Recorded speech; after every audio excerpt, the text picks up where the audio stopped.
At least one survivor of the Grenfell Tower fire was diagnosed with cyanide poisoning, BBC News Night has learned. Medical discharge papers show 12-year-old Luana Gomes was treated for the effects of the highly toxic gas, which may have been released by burning of insulation or plastics during the fire. Her sister and mother were also treated for risk of cyanide poisoning. Mrs. Gomes was 7 months pregnant at the time of the blaze and lost her unborn baby. It has previously been reported that 3 Grenfell survivors were treated with a cyanide antidote, but this is a first confirmation of a cyanide poisoning diagnosis. Andrea Gomes and her daughters were placed in medically induced comas when they were admitted to King's College Hospital. Mrs. Gomes was unconscious for 4 days, Luana for 6 days, and her sister Megan was kept in a coma for a week. Luana's discharge record states that she was diagnosed with smoke inhalation injury and cyanide poisoning. It also records that she received 2 doses of hydroxycobalamin for cyanide poisoning. All 3 women were treated with a cyanide antidote, though only Luana was diagnosed as having been poisoned. Victims of cyanide are effectively choked by the toxic gas. Symptoms include headaches, dizziness, confusion, vomiting, and convulsions.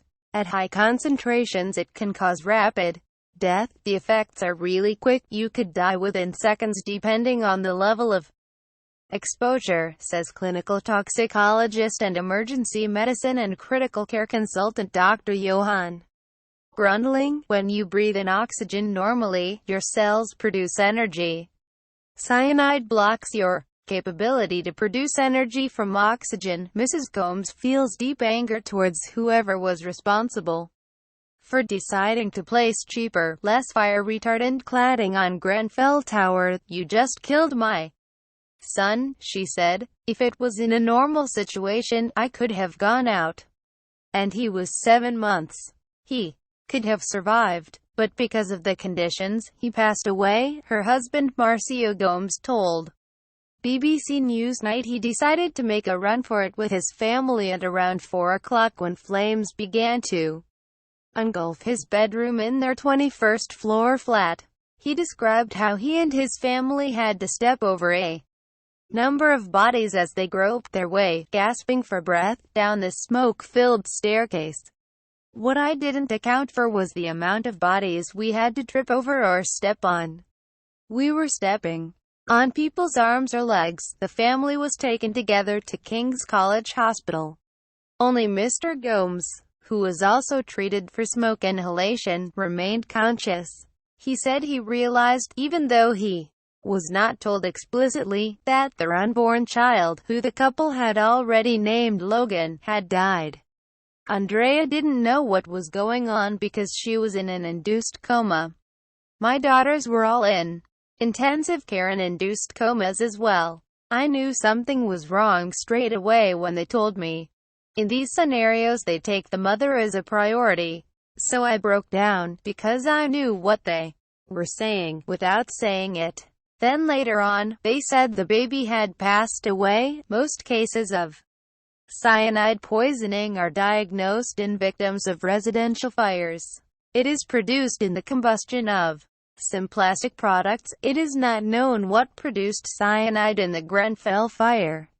It may, however, be related to the foam insulation installed on the exterior of the tower, which is known to produce the gas when burned. The cladding system added to Grenfell Tower in a recent £10 million refurbishment has been the subject of scrutiny and speculation since it emerged that its outer layer was a less fire-retardant product containing plastic between layers of aluminum.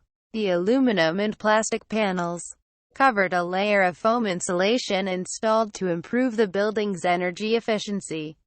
Plastic foam insulation is effectively made from crude oil, and so it's going to combust in more or less the same way as any other petrochemical, says Richard Hull, professor of chemistry and fire science at the University of Central Lancashire. It's got a lot of nitrogen in it, and therefore when it burns, It produces both carbon monoxide and hydrogen cyanide, a spokesman for the British Rigid Urethane Foam Manufacturers Association (BRUFMA), the trade body which represents makers of insulation of the kind used at Grenfell Tower, said no assumptions should be made about what materials created toxic gases in the fire. Gases given off by any burning material are toxic.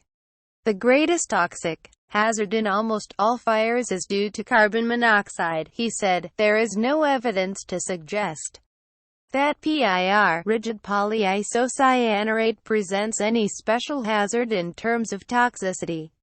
In tests on buildings with PIR panels, carried out by the UK Fire Research Station, no additional hazards from smoke or toxic gases was noted, compared to those due to the burning of other buildings.